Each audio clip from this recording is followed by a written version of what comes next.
Hi guys, welcome to my YouTube channel. I am here with my boyfriend Kigodo.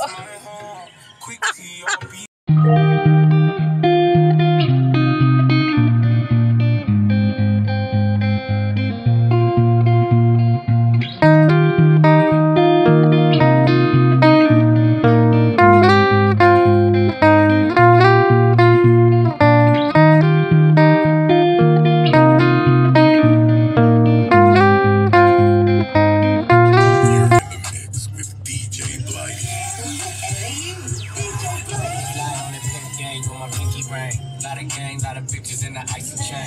Why you claim that you rich, that's a false claim. I'll be straight to the whip, no baggage claim. Whole lot of styles, can't even pronounce the name. Hello guys and welcome back to my YouTube channel.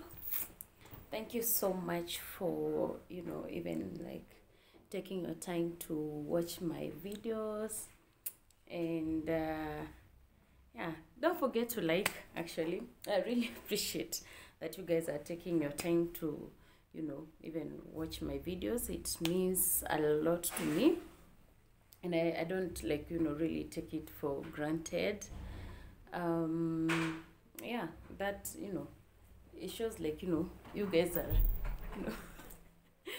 you're good people. I mean, it feels nice. Thank you. It's quite encouraging, to be honest. It's quite encouraging because I've always thought of having a YouTube channel. I hope I'm not shouting because in most of my previous videos, most people complained about my voice being low, and I'm so sorry about that. And I hope I'll improve on that as we continue. Yes, so welcome back again. If you're a returning subscriber, I love you. I love you. Mwah. And if you have just joined us, thank you for watching, and you're very welcome.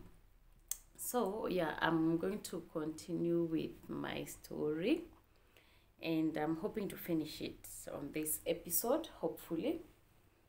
Yeah, it was quite a long one, and if you've been following, it's easier. Please, if you've not watched the rest of the videos, for you to be able to catch up or understand where this story is going, please go and watch the previous videos. Yeah, and please don't forget to subscribe and like and share. I really appreciate. Actually, I found there are several of you who have even shared my videos. Thank you so much. Thank you so much. Yeah, I really appreciate. So guys, we stopped at where were we? I don't know, forgive me, I'll mix Kiswahili and English and Kikuyu. So, and you see guys, you saw the way I was excited to come to leave work and come and tell you my story, because I realized, hey, I have an audience. Honestly, I'm sorry, I'm taking time on this, but I don't take it for granted. Okay, well, let's get right to the story. Whatever, I'm just being dramatic. Anyway, guys, so where were we? We were where my engagement, my engagement didn't happen. But as I said, as this story continues, you will realize God was doing things I think all these things were God's plan. Because as I told you, I was really committed in church. And, not even pretending. Wow! Really committed in church. I had, given up a lot of things, during my time to, just serve God and be there, be in the praise and worship, go to fellowships, just everything that, these church girls do. Wala ukweli. See quotes, sorry, wala ukweli. You know what I'm saying? So, yeah, engagement could happen. Okay, and you know what, life moved on. I'm like, nimeokoka mimi ni demo kanisa, lazima harusi ifanyike. Okay, and I have to prove a point also, mimi like nimeoleka na harusi na I can get married, msinionange hivi. So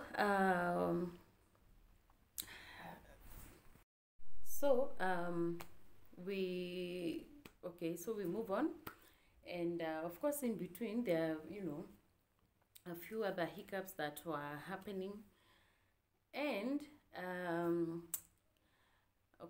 before I get there, so we had the formal introduction. In Kikuyu it's called Kuhadaidege. So it happened, I think it was in July, and you guys are getting like all these things are happening, within a very short time, within like almost the same time. And I even remember like during the introduction, the guy wanted to come and pay dowry the following month. And I don't know, no, actually they wanted to come and pay dowry the same day. And then I remember my parents saying in Kikuyu, Gikuyu, tutukanagia magogona, something like that.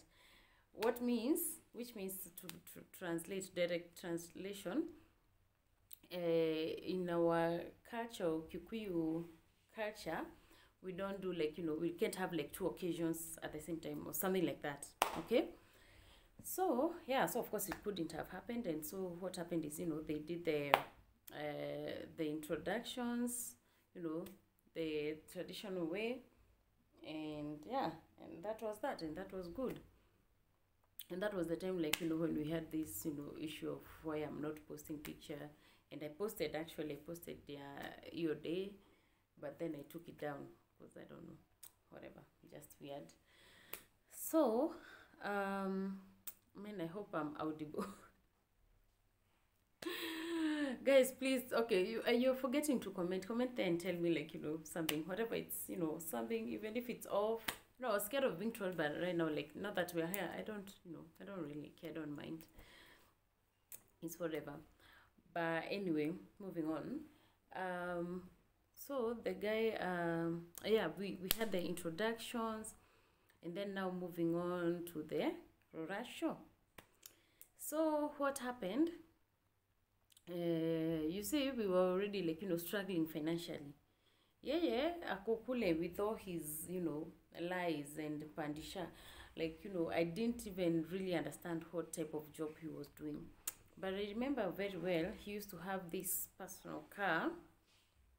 He used to, when he's coming, sometimes he used to come with it to my shags. And so I used to ask him, at the back of my mind, I'm like, are you a taxi driver? Like, what is the relation? Because alikuwa ananiambia ni ya beshte yake.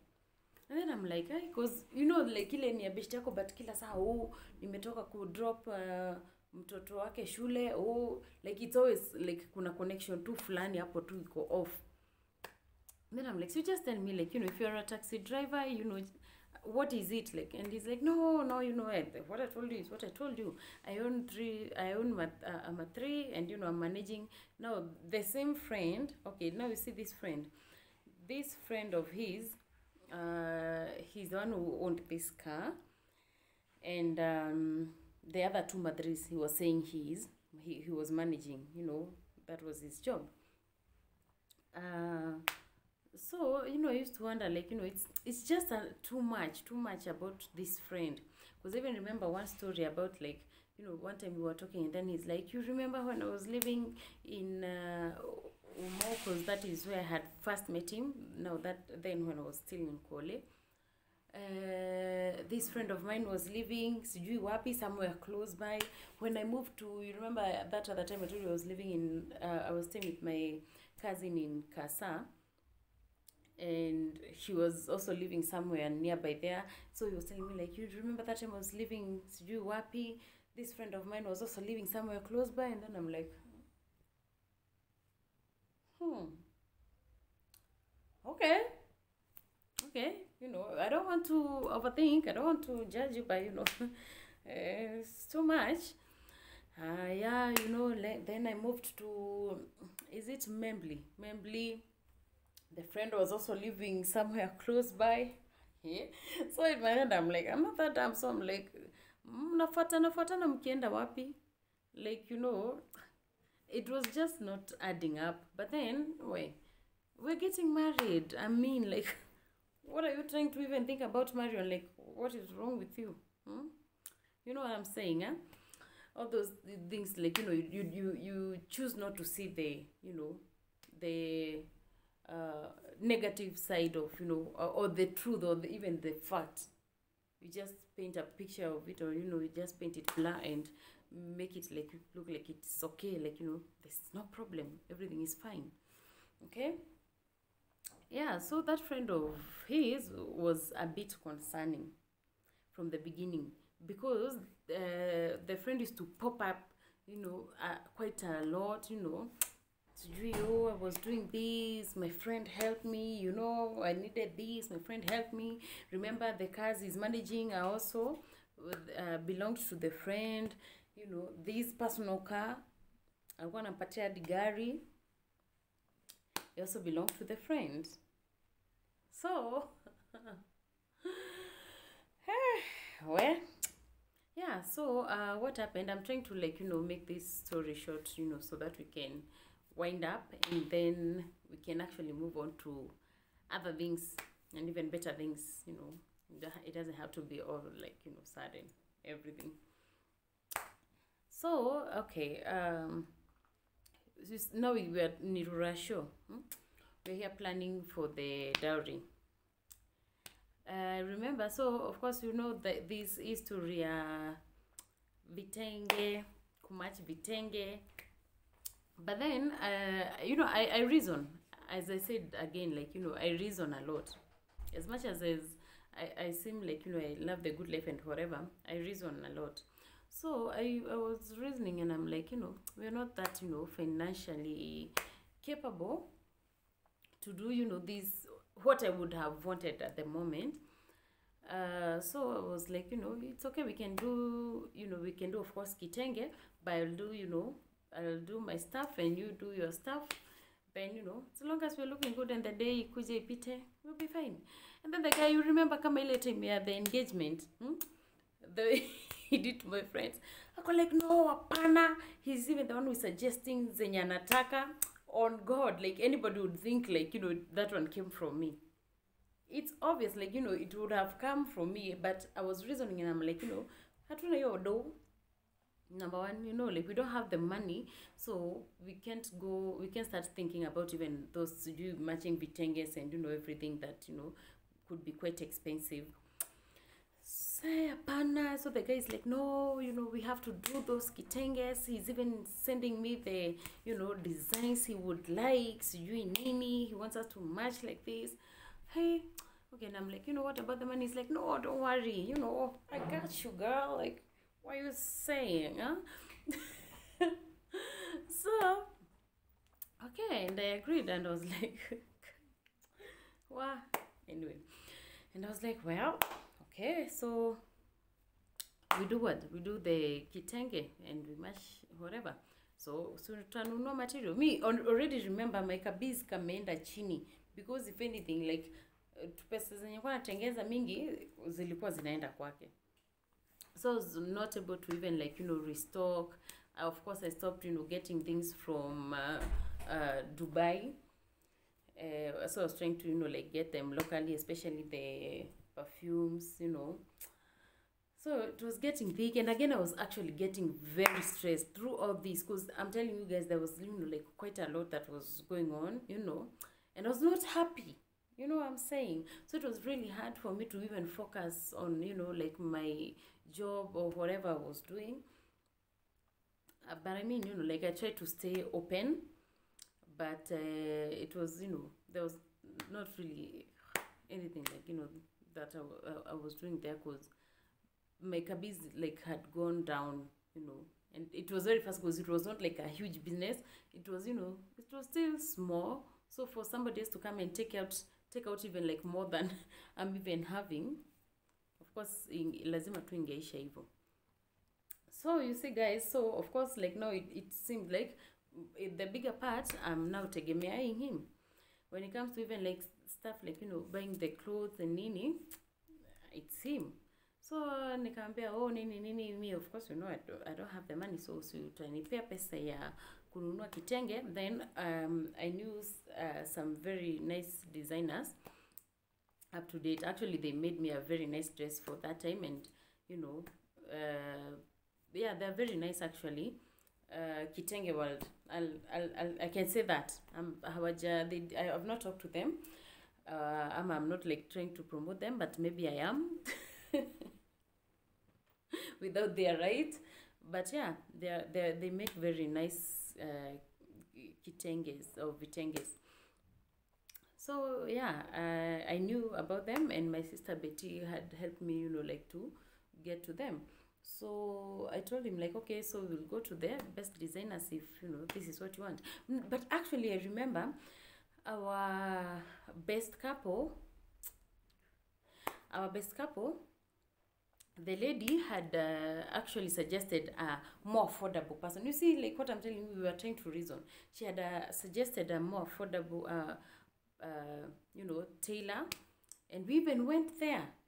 I actually remember, did I have the kitenge? I don't know, but I remember we even went there. Wow. So there's a story about the kitenge before I get the kitenge. What happened before I get the kitenge?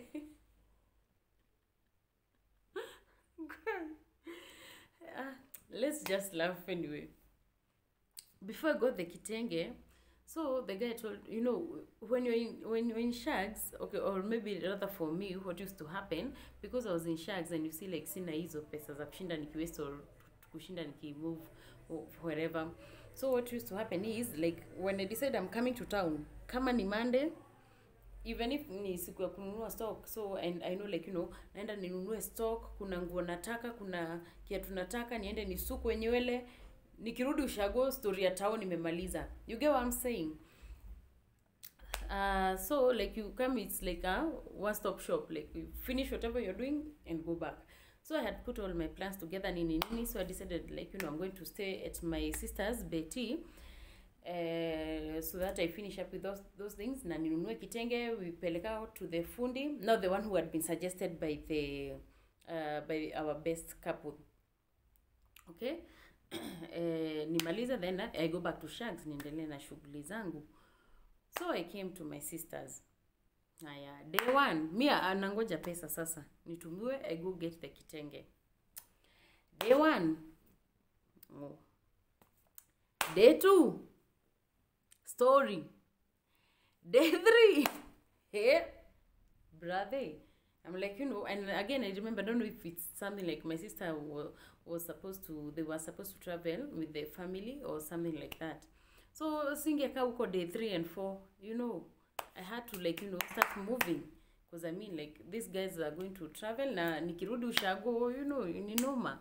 So, I need to finish this, like, lazima to, and again, there was no, like, you know, much time.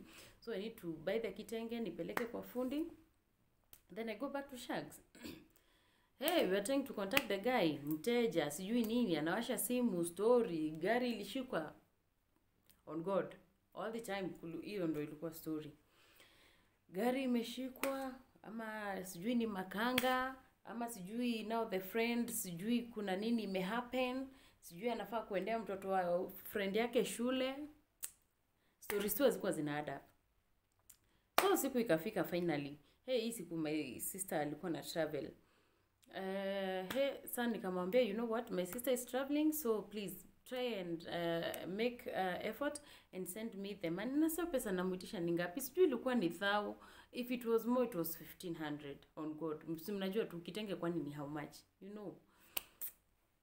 Haya, ngine ingine mimi yake ni wanda, sipendi kukosa pesa.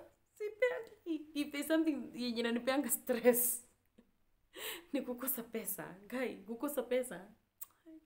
Hata sijui hapo nilikuwa nimefika. Jackie sijui, sometimes I don't know, like, ni kupumbazwa ama like ni nini uchawi, I don't know, because I don't even know how I ever got to that point.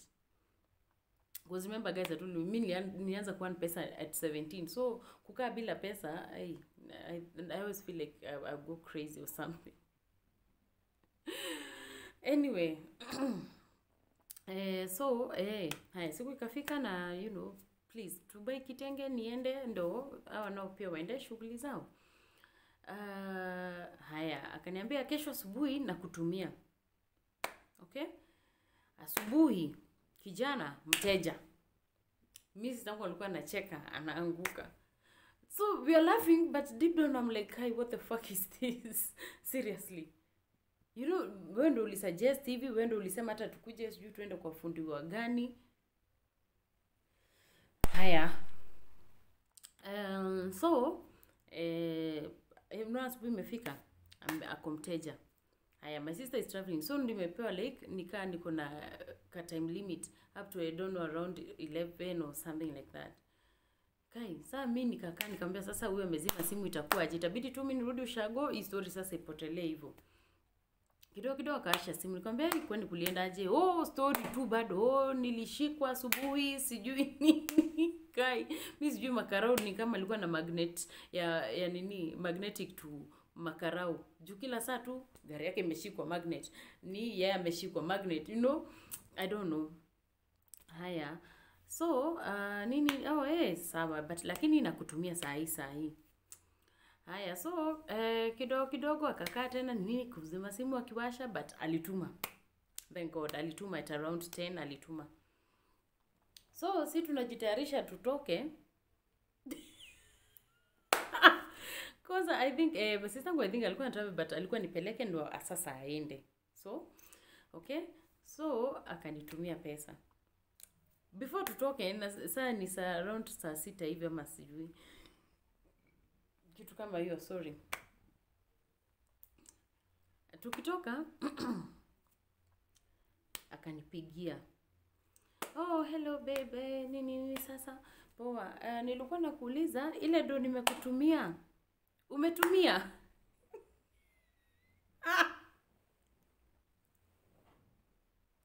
Guys, remember, hii pesa nimeitisha karibu siku 4. Umenizimia simu, umenitumia, alafu umeanza kuniitisha tena. Kwa nini? Why? Mimi so unaona, now at least this one I had a reference point, nikakumbuka kai ile pesa ya rent. You remember ile pesa alikuwa amenipeanga na nikaitishwa tena but sikupeana. Nikakumbuka niko kai. It happened tena. Haya, nikamwambia guy, sisi unasikia like uzuri sistangu alikuwa anakaa karibu na highway barabara, so tukiwa hapo nje utasikia tu kelele za magari, so huwezi jua. Nikamwambia si unasikia hata venye kuna kelele, sisi hata tulishafika soko tumebai, hata actually niko on my way nataka kupelekea fundi kitenge. But I'm not that of a bad liar.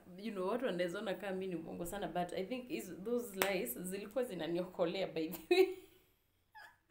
It's not even lies, ni Mungu tu kunipea tu ujuzi, like you just sense something, ama sense danger, So nikamwambia mimi by then nishatumia do. Kwani what happened? Nikamwambia imagine tumeshikwa, sijui gari imefanya, tunahitajika 10,000. Guy. Sana shangae for 10,000, 1,000 ndo wakita like ndo itasaidia sasa.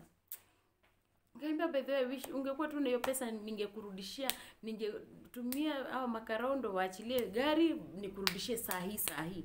Kumbuka hiyo pesa nimeitisha for 4 days. Nitarudisha aje alafu nipewe saa hiyo? Hata wewe kama ni wewe ungedanganya. Mimi nilimwambia nishanunua kitenge na kweli by the way tulikuwa hapo nje kwa balcony tukitoka. Inaitwa nini, corridor tukitoka. Waje ngombe sister alikuwa anaokotwa chini. She laughed at me, by the way alinicheka hadi nilikuwa tamani kulia. Because seriously, like what is that? Anyway, so sisi tukaenda tukanunua kitenge nini, siku ikafika. I don't remember the sequence, very well, but ikafika tukapelekwa na huyo our best couple akatupeleka kwa fundi. I don't know what happened. Sijui what exactly happened, but ikakuwa tena hatutashonewa huko. So nikawasuggest twende Kitenge World. Na ako like ni sawa. Kwanza nilikuwa ambia, you know, these guys is they are a bit expensive but they do, you know, very nice work. Ako like ni sawa, twende huko. Okay, sawa. I mean, kwanza remember niliacha kitenge huko bypass. So ilibidi tena, I don't know, it was the same time as some other different days. Sasa niende tena nichukue nipeleke kule kitenge wako Juja. So yeah, that happened. Na okay, sasa kitenge tukapeleka. Sasa ni tungoje pesa ya kulipa. Kai. Kiapa ndo nasikianga, sasa nyingine nasikianga sijui nilie like, okay, I don't know, like, it's just sad. Well, anywho. Kai. So, tukapeleka kitenge. Na tukapimwa na kapimwa. So of course unajua tunaitishwa deposit nini. And then these people walikuwa na trust because, you know, they know, like my sister is, they are very, you know, loyal customer. So they didn't have a problem with me. So I think they were like, you know, they could just start. And if anything, to what my promise, you know, like we're having a wedding, si mtatushonea manguo. So wanaona like, huyu ataenda wapi. So I think that is why they just shoned the kitenge.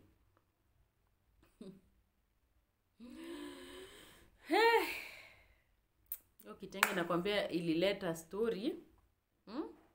Hadi kulipiwa tu ilikuwa story. Na yeye mwenyewe ndo alinipeleka place expensive. If anything, I could have done something cheaper or more affordable, kitu yenye ningeweza kufanya ama atakani na hiyo pesa yangu kidogo tu ninge afford.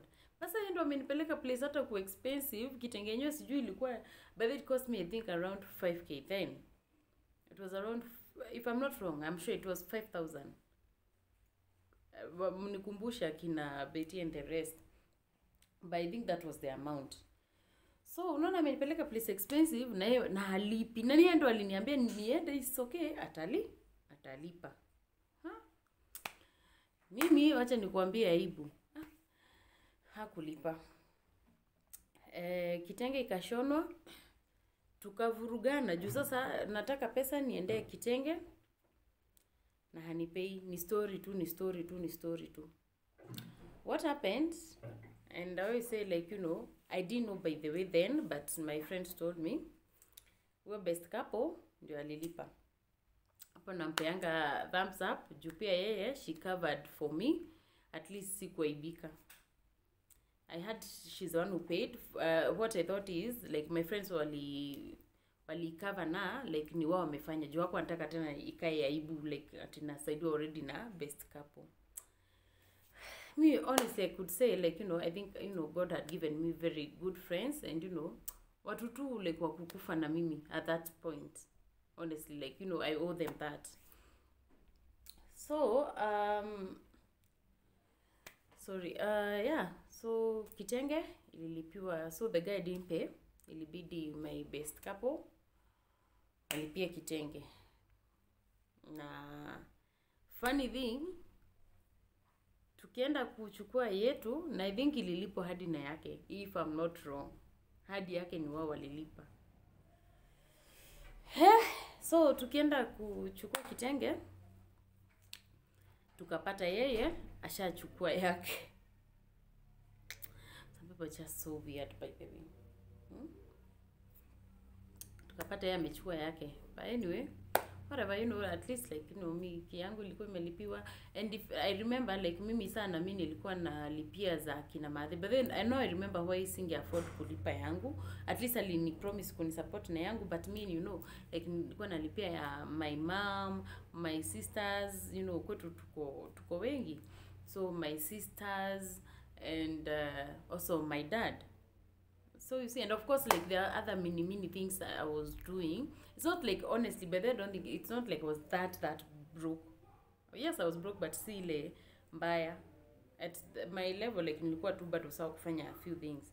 But now I remember how I couldn't afford the kitenge, juu mimi nilikuwa nishaji commit to other things. And now you can imagine, I was actually paying even more. Because you see, like, niko na other, like, 5 people, almost 6, wenye walikuwa na ningoja pia ni foot their bills when it comes to paying the clothes and whatever. So yeah, story ya kitenge ikaisha hivyo. Siku ikafika, but before tatufike hiyo siku, like acha nikwambie, this guy was very hilarious. Kitu ilikuwa ina happen, like I remember kuna time niliendanga out with my friend Tatiana, and some other guy hapo alikuwa ametupeleka rugby, and all this by the way they were doing like walikuwa by the way I was stressed, nilikuwa nimeslim. People who know me like even from high school, mimi sijai kuwa mkonda, you know, like mkonda slim. No, mimi sijai kuwa mkonda by the way. That was my first time ever, and that year like naionaga hadi nikiangalia hizo picha I'm like wow, life wewe, character development wewe. Nilikonda my friends, nilikonda. I think I'll show you some of my pictures. I hope I'll place somewhere there, you'll see them. So anyway guys, yeah, what was I saying? Vitu like tuliendanga, you know, for that rugby. Mi singemwambia ukweli, honestly, like, you know, like singemwambia ukweli. I don't know, like maybe I don't know kama mimi pia nilikuwa fisherman, nilikuwa naogopa, but singemwambia. So he realized later, na kaniuliza, nikamwambia yeah, nilienda hiyo rugby joke. But he never wanted me to interact with people. Kwanza I remember like alikuwa amenichukia like my friends, alikuwa anatry like all he can to separate me from anybody close to me. Any of my friends, sijui cousins, sijui nini. So nakumbuka like now Tatiana was, you know, like, ni cousin, ni kuzo. So and naye sasa alikuwa anaona vitu ananiambia, "Hi, Aki Marion." You know, like, "Hi." Anaona tu kitu ako like, "Hi." Sasa na mimi juu ni mjinga. No, what us girls we do.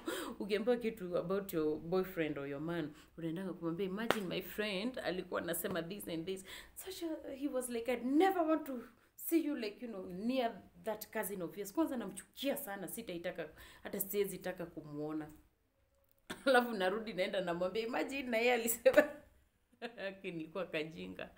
And then naenda namwambia like, "Imagine this is what he said." So by the way, she knew like he hated her, and it's because alikuwa anaona ananichanua. She could see like me red flags zenye najaribu kupaint.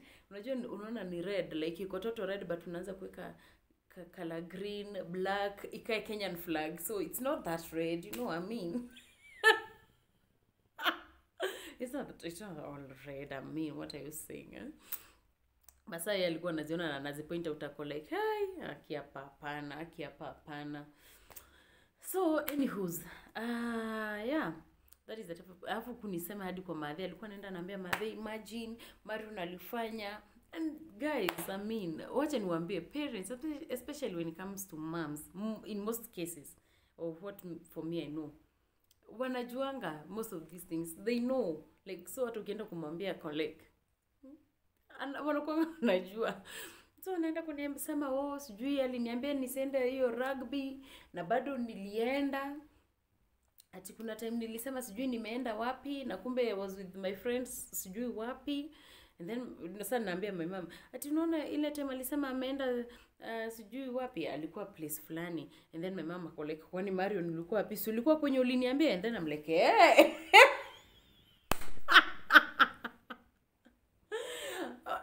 Like sasa unaenda kuambia my mama afanye nini? Anza kusema, "Wewe Marion, unaona sasa unafanya kula huu." Hakuna, haiwezi. So anywho's, it was just funny by the way, like yani alikuwa ananisema mimi nimenyamaza tu, nakaa tu katoto niko hapo.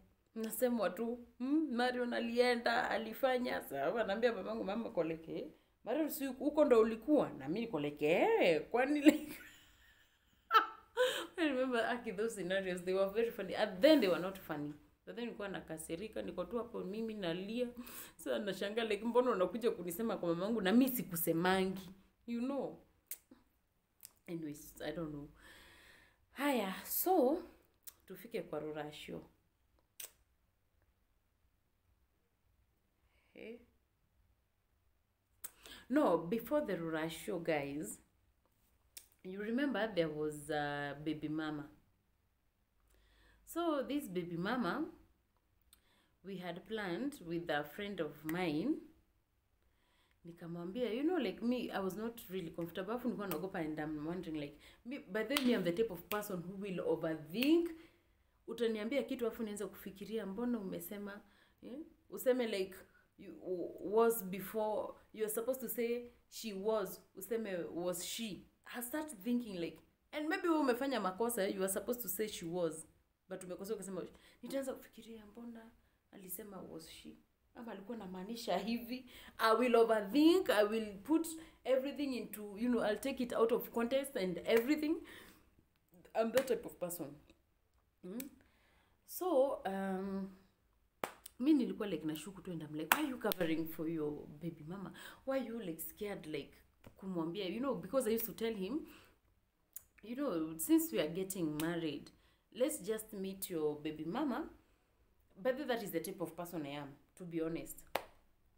Let's just meet your baby mama so that she knows I don't have a problem if your kid, you know, ever wants to come and, you know, visit us, or even for you to supporting your child. Like, I will need her to be comfortable and know, like, I'm okay with that, and to know that even her kid, your kid, will be safe with me. And I also want to clear the air that, you know, like, you guys, there is nothing between you, and, you know, ajue it's me, ni mimi sasa niko. You know, I'm now the wife, so if she had any hopes or anything, I want it cleared, okay? Where aliruka ako like, no, you know, this, I'm going to put my house in order, apana, don't do that, sijui nini, like, akakatana, akanikataza. And then, you know, of course, like, you know, this is your man, like, you know, the man is supposed to be the head, so why shingo kaa hapo intact. So you see the way shingo iko hivi, kichwa tundo imeruhusiwa kutana all the way 360, but shingo inafaa kukaa hapo intact. So I was like, it's okay, fine, okay. But then chini I started planning. So I planned with another close friend of mine. Kamwambia, you know what we do? What had happened is, one time alinitumianga screenshot. Me, but I'm very conniving. If you happen to be my boyfriend or something, kaa rada, my friend. Me need DCI and everything. If you ask anybody who has dated me before, I'm the effing FBI. Okay? So, there's a time he sent me a screenshot. Because, you know, like, you know, the way as women, we are like, you know, sorry, let me adjust this kidogo. Bear with me. Anyway, yeah, so, you know, the way as women, we are like, you know, tunatakanga like, oh, sijui nini, but I don't even know, like, you know, with what you guys talk about. Maybe you're just here faking and pretending, maybe you're still together even with your baby mama. So there's one time he even sent me the screenshot, and it's like to show me, like, you know, there's nothing, baby, you know, it's true, there's nothing. But now he was stupid because he didn't realize, I mean, to me, the screenshot, I think he unsaved the number, or I don't know if maybe he hadn't saved the number. But so silikuja na number ya the baby mama. Whom sees me, take the number, save. Take the screenshot, save. Just in case I patane na the number, kwa nimeisave kwa my phone book, I delete. I have a backup, you know. I make sure nimeiweka hiyo number very safely, like, you know, everywhere. Nimeisecure hadi kwa bank, nimeiweka mahali, so that is waipotea, just in case I might need it in future. I didn't even know I would need it very soon, but, you know, I had to preserve it, and that's just me. Up to date, me, I do those things. Nikipatana na kakitu, nikipatana na comment funny, naichukuanga, naiweka, naishelf mahali. Siku moja utanitatoa car receipts, utalia machozi. I don't know where Edgar Barry was at a time like that, because me mambo receipts sijui hata nilijulia wapi. Anywho's, away from that, so I had saved the number. So I was planning, like, you know, because I have the number, you know what we are going to do? We are going to Panga. We go to where the baby mama is. I think she was located somewhere in Nanyuki or something. We go, and if we were planning, like, we go with the backup, just in case Kiumane to Limwe, we have what waku. Yeah. You know, I'm not saying like I'm not that rough, but I can be. Don't play with me. But I don't I don't really fight. Maybe sometimes, I don't know. Anyway, yeah, I'm not violent. Why? Since I'm violent, mni report. No. But yeah, so we had planned that. So we beba backup just in case anything happens, because we don't know what type of person she is. So my mom overheard me having the conversation and planning. And then she was like, no, you can't do that, you know this. My mom meokoka like na hataki mashida. So she was like, no, Marion, you know, this guy, of course everybody has a past, so stop trying to go and dig up, you know, his past. It's not even nice, because, you know, and you don't even know like what the other person is feeling. They might even tell you things to just, you know, mess with your head, or, you know, something, but and they're not even true. So just don't do that, you know. Just assume, like, you know, don't even assume. This guy that is his past, so stop trying to go and dig up, because you'll find even more skeletons. Okay? And then I was like, you know, this my mom saying it's okay, it's our nikachana your story where you know, go and look for the baby mama by myself, since nilikatazwa your story nikaacha hivyo. But the number siku lose. I never lost the number. Nilieka very intact. So and again, sasa huku kote we were before the Ruracio. I want to come to the Ruracio, the D-Day of the Ruracio, okay? Before the Ruracio, there is this phone of his friend he was using. And it was quite concerning, because I'm like, dude, I mean, like, even if, okay, it's okay, unaweza tumia simu ya mtu, si utumia at least hata line yako. It gets very uncomfortable. And one thing I will say, you know, this friend was a lady. To be honest, you know, those things ever, you know, they will feel weird, whether we are getting married or whatever, as long as we're in a relationship. You can't be calling me with another woman's, you know, phone number. Not even, hata wachana sana simu, because he was using simu, the gadget itself, and simu ya line sasa. 07 ni ya Marion, na the handset itself ni ya Marion. How can you even be calling me with, you know, si ununua hata basi line yako kama kuna, you know, whatever issues, ama sijui ni simu, ama, you know, juu venye umehaso pesa ya Ruracio, ndo maana huwezi afford hata simu, sijui simu yake ilikuwa imefanyika nini.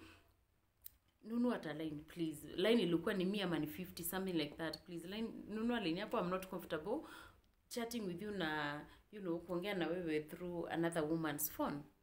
But then he was like, no, I know why I'm doing this.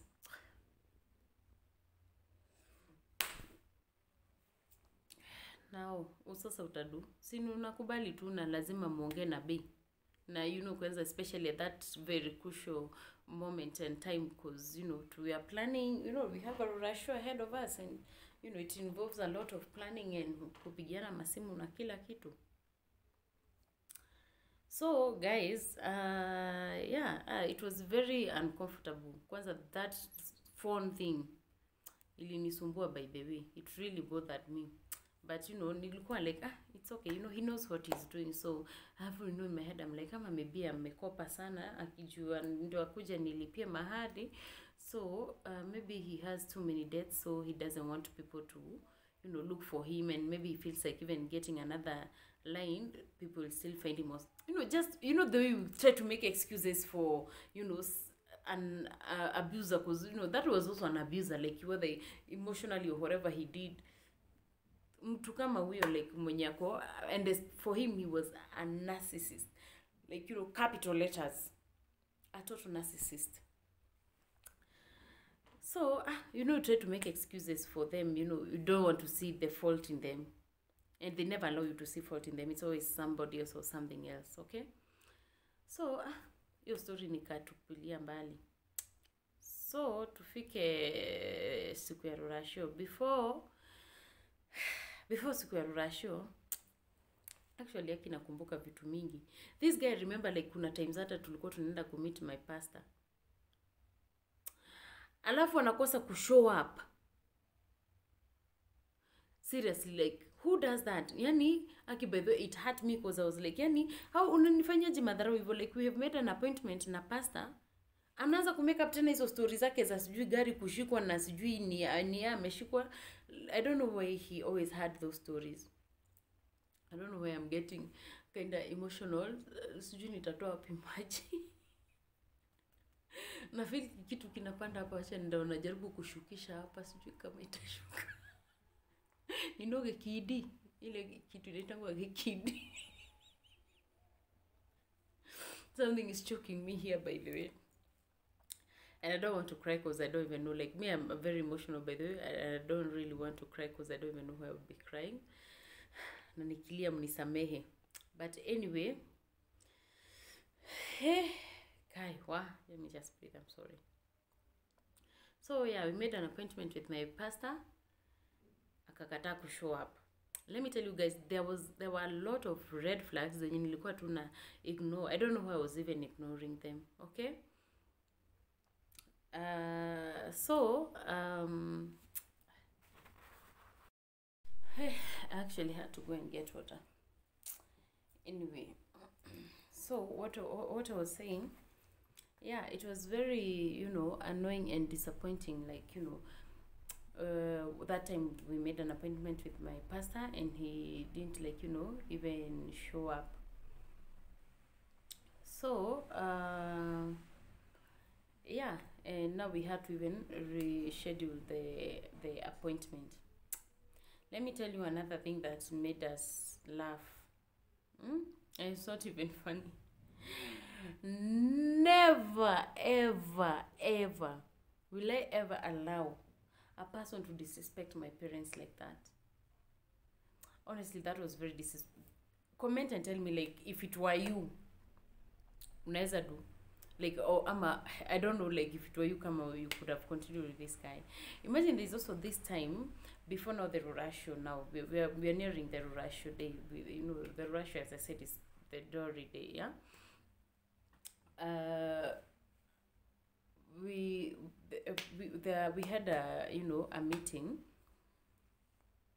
I don't remember what exactly it was about, but it involved me, the guy, our best couple, and my sister and the husband, plus my parents. Okay, so you see that is quite a number and people who we should all respect. Okay. So and you see, like, this guy, he had actually, I think there were several appointments that he had stood me up on. Okay, but then like, I was like, it's okay, it's fine, anakupa excuses, and then you're like, this is going to be my husband, so well, I can't afford to, like, start painting him, like a bad person or something. Okay. So this fateful day, hey, alini embarrassment. Hey, my God. Hiya, so we came from church. For me, I had to leave early because we had to go and cook. Me and my aunt, who from home, tukaenda kupika. My mom, of course, wali remain nyuma wakingoje church ishe.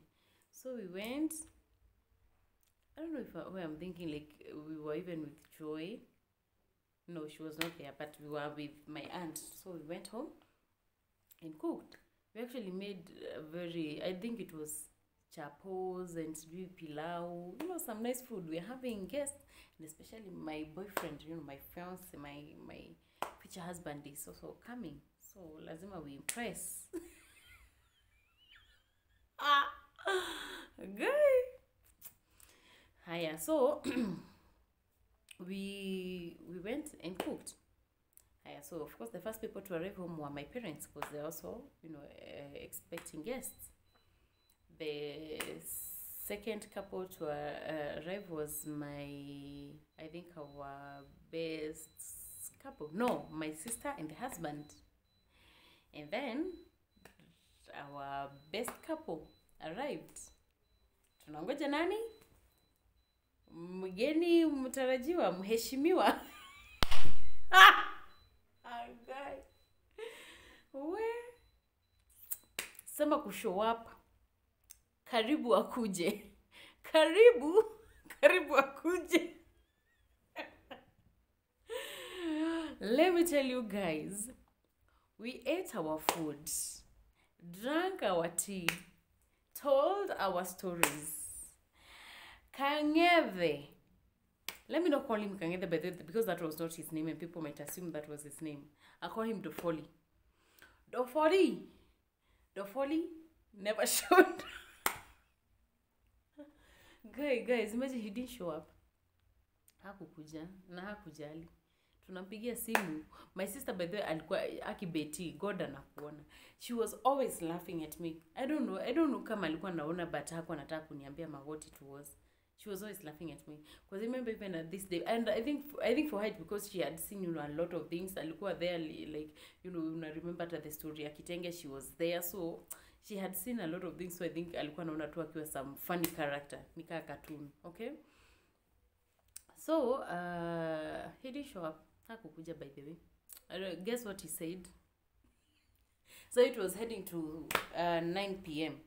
And you can imagine the guests walikuja of course ni afternoon 2 after church, ni 2-3 huko. Tulishinda huko. By the way tulipiga story politics, ukaenda politics, sisi wa mama tukaenda story zetu. Tunangoja mgeni mtarajiwa mheshimiwa afiki jamani. He didn't show up. So I don't know, everybody tried calling him the best man, my brother, my sister's husband, and then it was the time, my mom's turn to call him. Then is when he picked. I don't know, I think my mom had a soft spot for him, to be honest. Let me not say anything else now. And don't overthink. Why? Until I say something, don't overthink. But for sure, my mom had a very soft spot for him. And he looked very innocent guy. Like I'm telling you these stories, if you'd have met the guy, mngekuwa like, where? Honestly, like I remember even all through that time. Because you see, for me, I never used to say like, the 40 is doing this, Ama he's doing the other, or any of even these stories. I never used to tell now, unless like that time when my best couple and sister were there, and which next this now that happening, like him not showing up, and he committed to the day and he's not communicating to nobody, not picking anybody's call, nothing, and he won't show up. Madharau tu. I never ever told anybody else these stories, you see. So like ukisikia like there's an issue, everybody was like, you ni Marion, like it has to be you, Marion, like when Marion do shida. The guy is very innocent, he's very nice and humble, like ataweza ajifanya hivyo, like how could he? Haiwezi kuwa shida, he can be the problem. So actually what I'm saying is my mom called him. Now it was around 9 or even past 9, I guess. Or no, maybe not past 9, but I guess around 9. My mom called him and he picked. Guess what he said?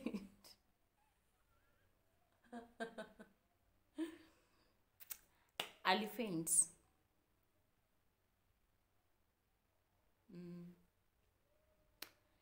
Alisema alifaint. Ndio maana hakumake kuja. And it's even the brother who took him to hospital. Kai. My mom was like, Kai, maybe he's stressed. It's because of the pressure rush. Surely, if you had made a commitment, and especially like with, your future in-laws, surely, who does that? Kama nilifaint na niliamka sikukufa nilikufa. Even if I don't have the energy to talk, I'll tell you if it's my sister who took me to the hospital, I'll tell them, text them. Even if you can't call them, tell them like, won't make it because me nilifaint. Hata hiyo heshima ndogo ya kusema like, this is what happened, so I won't make it. Hakukuwa. Until it's 9 p.m, anapigiwa, anasema alifaint. Na alifaint na kamka, hakukufa. He didn't die. But hakukuja juu alifaint. yake guirema and you know, we still moved on even after that, my friend. You know, harusi lazima tufanye, my friend. Ai, mnasema nini? Yes, now was another one. No, I don't know, like me, I think ningechokea tu huko juice. Now these things were quite too much. Okay?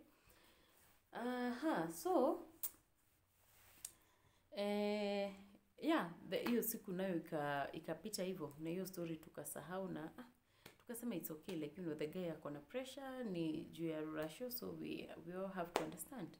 Hiyo story ikaisha hivyo, but of course my dad was like, you know, that was quite disrespectful, and you know, like, you know, men like hawapendangi kubeba ufala, okay?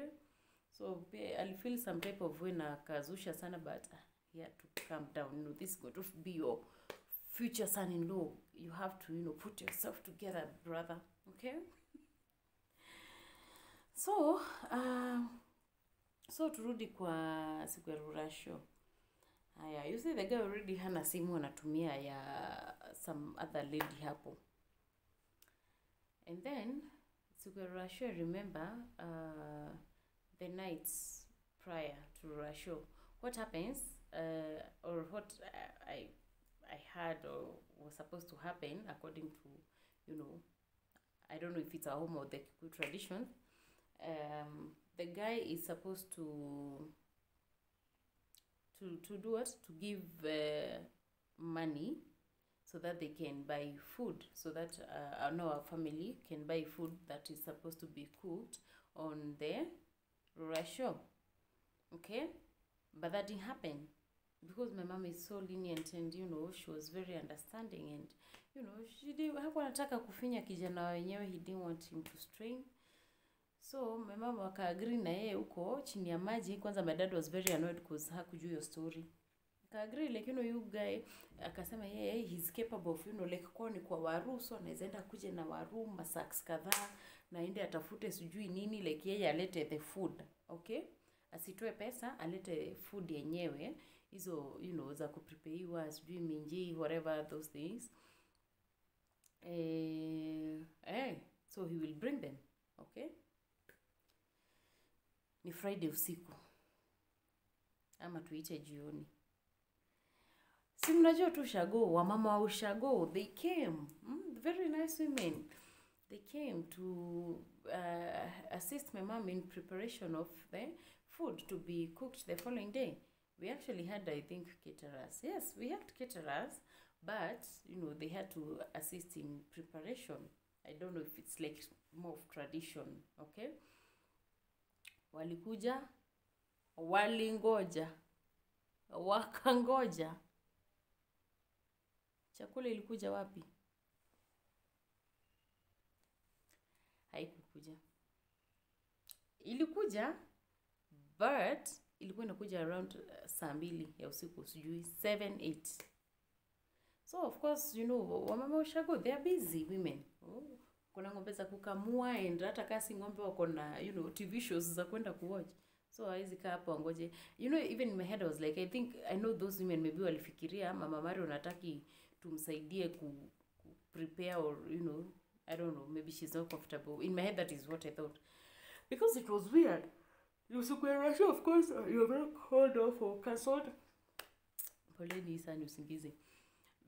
You've not even called off or cancelled the Ruracio, so of course it's still happening. Why don't you want us to, you know, hawange understand, and nani angeanza kuambia ati ni chakula haijakuja. So sisi tumepanic, mi nimekuliwa na stress, I'm trying to call the guy, hashiki simu. Hakuna mtu alikuwa anashikianga simu ever. Hashiki simu yangu, hashiki ya mom, hashiki ya mzae. Now we're wondering, guy, sasa tutafanya nini? Ni kesho. Nitujue kama ni uji tutapika na tununue mikate tupatie watu, because now the guy is not communicating. Hasemi hata kama ni kukwama, hatujui kama alienda akakufa ama what happened. Na ni usiku ya Friday, Ruracio ni kesho.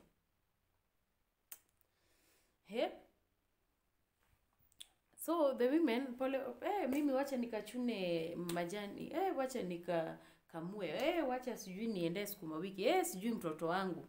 Wamama kaenda. Chakula hata kama itakuja, nani atatayarisha? itabidi ni mimi na mama yangu, because now what is there, what else do we do? Hatuwezi enda tena the ladies from their houses to come and assist us, washaenda. So hata kama alikuja, me I was very disappointed already, and you know I was already very tired because tulikuwa tumevutana hadi ya nguo bado ilikuwa drama. So me I was tired honestly. Nilikuwa nasema mimi naomba siku ya kesho ikuche iishe like niondokee tu nione haiko, because honestly like you know I was so tired guys. Like me I never want anybody to ever take me through that, and not even anybody taking me through that. Mimi nikiona tu kitu inakaa hivyo nitaondokea tu like wacha tu ikae for whatever it is worth, wacha tu ikae. Juu sasa like you can imagine like what type of like embarrassment na aibu that was, honestly. So chakula alileta, yenye alileta, I didn't even know whether it was enough or not. I didn't even care, but alileta, tukalala hapo tukitayarisha with the two of my aunties wenye wako hapo close. So mimi hata sikulala, kazi usiku mzima ilikuwa kutoa minji, you know, and hizo zingine zote kufanya waru, sijui carrots, mamboga, sijui kaina katango usiku, but you know all those things that involves preparation ya chakula. Ndio asubuhi sasa caterers wamkie tu kupika. So me you can imagine like nilala tu ataka nimechoka, nimebeat, nimeboeka. Na hiyo atakosa tu heshima ya like you know just communicate. Shika simu ama tell my parents, ambia mom okay I'm sorry, sijui walikuwa nasikizana sana, alikuwa ameita hata mom. Yeah, this is what happened, ama nimekwama hapa, I'm on my way. Period. It's courteous. I mean, but you imagine wakahare tu hapo nyagodhi. Yako too comfortable. Imagine he doesn't even like really care. He must have been very lucky anyway. So that was that. And sasa siku ikafika ni watu wakuje. But let me tell you honestly guys, me before that day, like actually a week before, I had told my mom, Mimi, I don't want to go through with this, please. I just want to cancel it. Like, please let this not happen, because I'm honestly tired and I don't feel like it's even worth it. Oh my God, I don't want to cry. I'm really fighting hard, like I don't want to cry. Oh my God, I don't even know.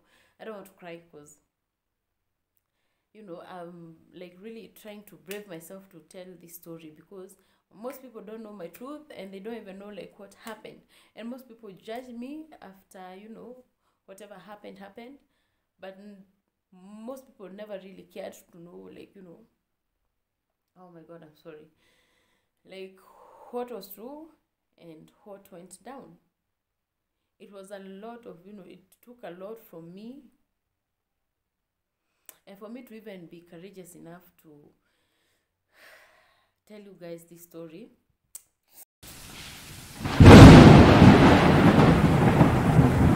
I'm not going to cry and I don't want to cry. I'm really fighting hard. I don't want to cry. I really want to tell this story. Yeah, and I believe, you know, like, I feel like, you know, I believe I'm healed. And as I said, it's gradual. It never happens like, you know, it doesn't happen like, you know, abruptly. Like it can happen one time or just in a day and you're like, yeah, I'm good.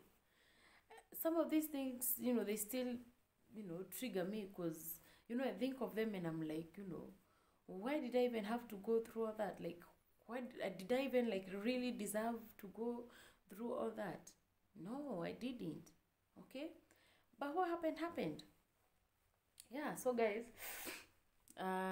okay, oh God, I didn't want to cry, I'm sorry. Yeah, so yeah, siku ikafika, but I'm telling you guys, like I had told my mom I don't want to go through with the Ruracio because like I was really tired and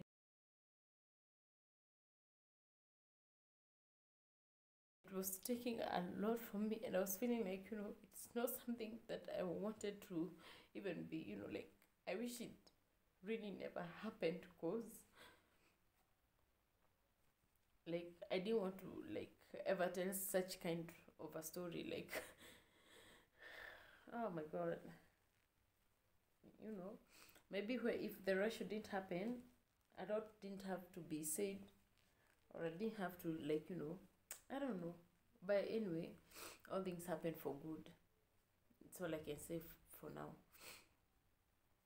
So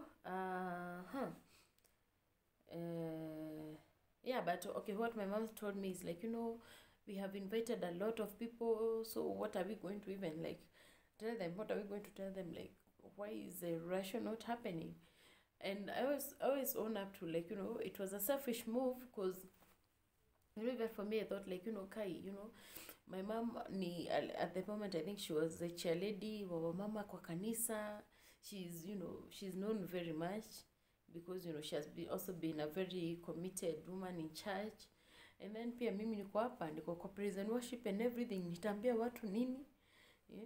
What am I going to tell people, like what happened, kwa nini the Ruracio haiku proceed? And already people have this notion, like, you know, I'm expensive, and, you know, I love, you know, posh things and nice things. I want to show people, like, you know, naeza settle na mtu atako ana struggle. Like, I wanted to really prove a point, like naeza settle na mtu ana struggle na to make it. Okay, so mimi I also played a part in, like, not cancelling the Ruracio. So I was like, you know, it's okay, you know, like, yeah, for sure, let's move on, let's go ahead with it.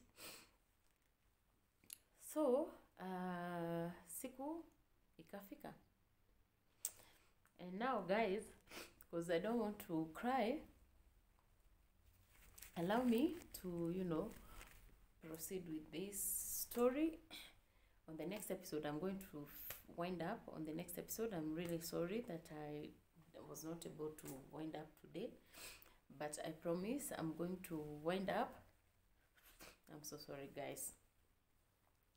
Yeah, I'm going to wind up on the next episode. I'll tell you, like, you know, what went down, like, you know, I'll show you even pictures of the Ruracio, because maybe some of you might not believe, like, you know, it happened. Yeah, it happened.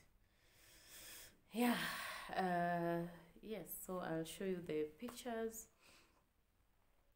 and then I'll tell you what happened, and how did I even end up, you know, calling off the wedding, and what even happened after that, because it's quite a lot also happened. So I'll see you guys on the next episode. Thanks for watching. I really appreciate. Please show me some love. I mean, I know we all have stories, okay? I know mine is not even the worst or even the best, you know. I know we all have stories, but this is my story, and this is my truth for people who maybe knew, like, you know, about me, or who are knowing me now. Yeah, these are things that I have gone through. So if you see me, you know, like being strong, or, you know, looking, you know, standoffish or something, like, I've been through things. So I'm a work in progress. Yes, and I can only get better. So guys, please subscribe if you've not subscribed. Please share and give this video a thumbs up. I've waited all my life to say that. Give my video a thumbs up. You know, just comment below if you have something nice to say. Please just show me some love. Like, guys, don't be too toxic, don't be too salty. Okay, bye, and I'll see you on the next episode.